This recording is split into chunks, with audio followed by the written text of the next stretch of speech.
मकर संक्रांति की 16 बड़ी बातें पर्व मनाने से पहले जरूर जानें। मकर संक्रांति 2024 सूर्य संक्रांति में मकर संक्रांति का महत्व ही अधिक माना गया है। माघ माह में कृष्ण पंचमी को मकर संक्रांति देश के लगभग सभी राज्यों में अलग अलग सांस्कृतिक रूपों में मनाई जाती है। इस बार 15 जनवरी 2024 को मकर संक्रांति का पर्व मनाया जाएगा। आइए जानते हैं कि मकर संक्रांति के बारे में रोचक 16 तथ्य। वर्ष में होती है 12 संक्रांतियां। पृथ्वी 23.5 डिग्री अक्ष पर झुकी हुई सूर्य की परिक्रमा करती है, तब वर्ष में 4 स्थितियां ऐसी होती हैं जब सूर्य की सीधी किरणें 21 मार्च और 23 सितंबर को विषुवत रेखा, 21 जून को कर्क रेखा और 22 दिसंबर को मकर रेखा पर पड़ती है। वास्तव में चंद्रमा के पथ को 27 नक्षत्रों में बांटा गया है, जबकि सूर्य के पथ को 12 राशियों में बांटा गया है। भारतीय ज्योतिष में इन 4 स्थितियों को 12 संक्रांतियों में बांटा गया है, जिसमें से 4 संक्रांतियां महत्वपूर्ण होती हैं: मेष, तुला, कर्क और मकर संक्रांति। 1. मकर संक्रांति का अर्थ। मकर संक्रांति में मकर शब्द मकर राशि को इंगित करता है, जबकि संक्रांति का अर्थ संक्रमण अर्थात प्रवेश करना है। मकर संक्रांति के दिन सूर्य धनु राशि से मकर राशि में प्रवेश करता है। एक राशि को छोड़कर दूसरे में प्रवेश करने की इस विस्थापन क्रिया को संक्रांति कहते हैं। चूंकि सूर्य मकर राशि में प्रवेश करता है, इसलिए इस समय को मकर संक्रांति कहा जाता है। 2. इस दिन से सूर्य होता है उत्तरायण। चंद्र के आधार पर माह के 2 भाग हैं, कृष्ण और शुक्ल पक्ष। इसी तरह सूर्य के आधार पर वर्ष के 2 भाग हैं, उत्तरायण और दक्षिणायन। इस दिन से सूर्य उत्तरायण हो जाता है। उत्तरायण अर्थात इस समय से धरती का उत्तरी गोलार्ध सूर्य की ओर मुड़ जाता है, तो उत्तर ही से सूर्य निकलने लगता है। इसे सोमयान भी कहते हैं। 6 माह सूर्य उत्तरायण रहता है और 6 माह दक्षिणायन। मकर संक्रांति से लेकर कर्क संक्रांति के बीच के 6 मास के समयांतराल को उत्तरायण कहते हैं। 3. उत्तरायण का महत्व। भगवान श्री कृष्ण ने भी उत्तरायण का महत्व बताते हुए गीता में कहा है कि उत्तरायण के 6 मास के शुभ काल में जब सूर्य देव उत्तरायण होते हैं और पृथ्वी प्रकाशमय रहती है, तो इस प्रकाश में शरीर का परित्याग करने से व्यक्ति का पुनर्जन्म नहीं होता। ऐसे लोग ब्रह्म को प्राप्त होते हैं। यही कारण था कि भीष्म पितामह ने शरीर तब तक नहीं त्यागा था जब तक कि सूर्य उत्तरायण नहीं हो गया। 4. देवताओं का दिन प्रारंभ। मान्यता के अनुसार मकर संक्रांति से देवताओं का दिन आरंभ होता है, जो आषाढ़ मास तक रहता है। कर्क संक्रांति से देवताओं की रात प्रारंभ होती है, अर्थात देवताओं के एक दिन और रात को मिलाकर मनुष्य का एक वर्ष होता है। मनुष्यों का एक माह, पितरों का एक दिन होता है। उनका दिन शुक्ल पक्ष और रात कृष्ण पक्ष होती है। 5. सौर वर्ष का दिन प्रारंभ। इसी दिन से उत्तरायण सौर वर्ष के दिन की शुरुआत मानी जाती है। हालांकि सौर नववर्ष सूर्य के मेष राशि में जाने से प्रारंभ होता है। सूर्य जब एक राशि में निकलकर दूसरी राशि में प्रवेश करता है, तब दूसरा माह प्रारंभ होता है। 12 राशियां सौर मास के 12 माह है।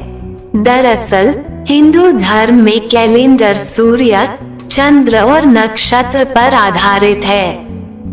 सूर्य पर आधारित को सौर वर्ष, चंद्र पर आधारित को चंद्र वर्ष और नक्षत्र पर आधारित को नक्षत्र वर्ष कहते हैं। जिस तरह चंद्र वर्ष के माह के 2 भाग होते हैं, शुक्ल पक्ष और कृष्ण पक्ष, उसी तरह सौर्य वर्ष के 2 भाग होते हैं, उत्तरायण और दक्षिणायन।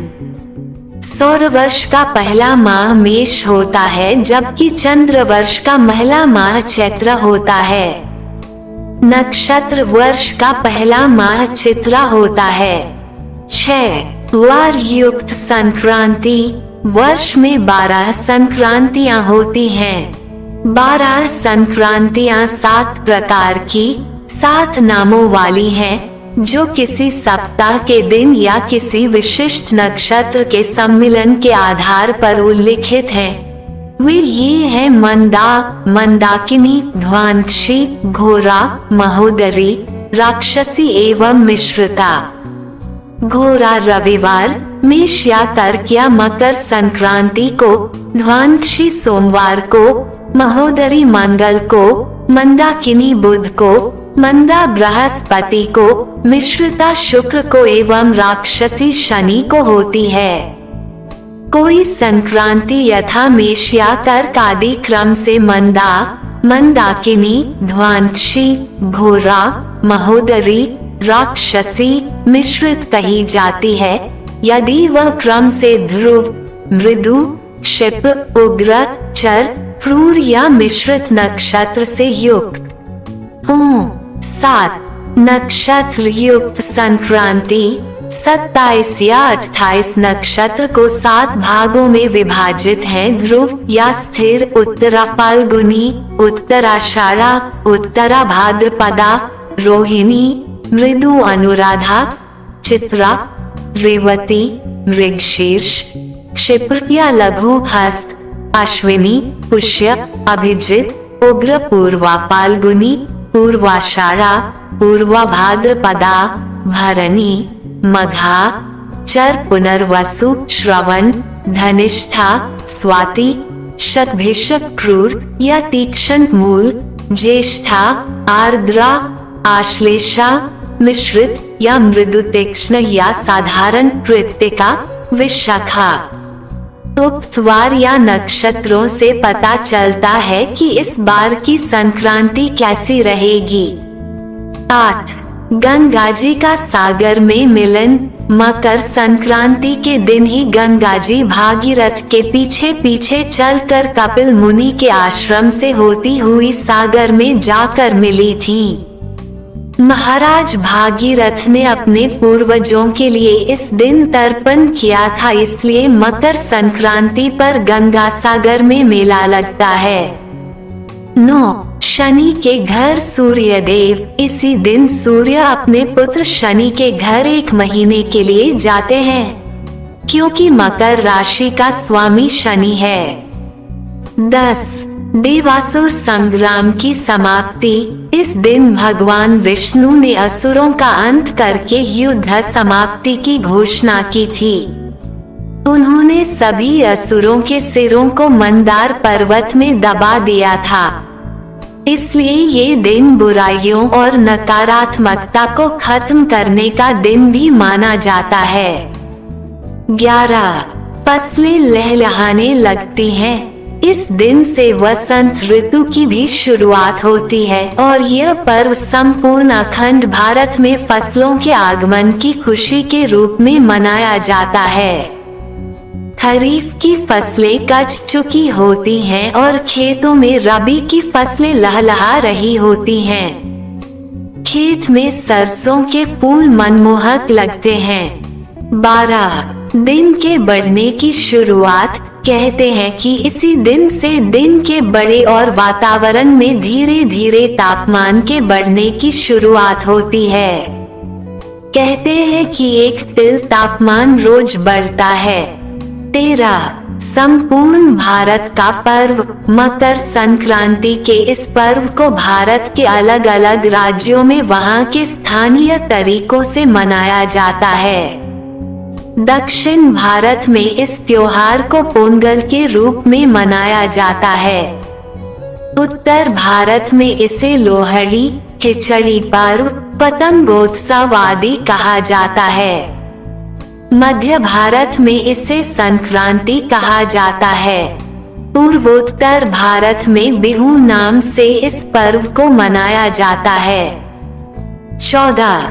तिल गुड़ के लड्डू और पकवान। सर्दी के मौसम में वातावरण का तापमान बहुत कम होने के कारण शरीर में रोग और बीमारियां जल्दी लगती हैं, इसलिए इस दिन गुड़ और तिल से बने मिष्ठान या पकवान बनाए, खाए और बांटे जाते हैं। इनमें गर्मी पैदा करने वाले तत्वों के साथ ही शरीर के लिए लाभदायक पोषक पदार्थ भी होते हैं।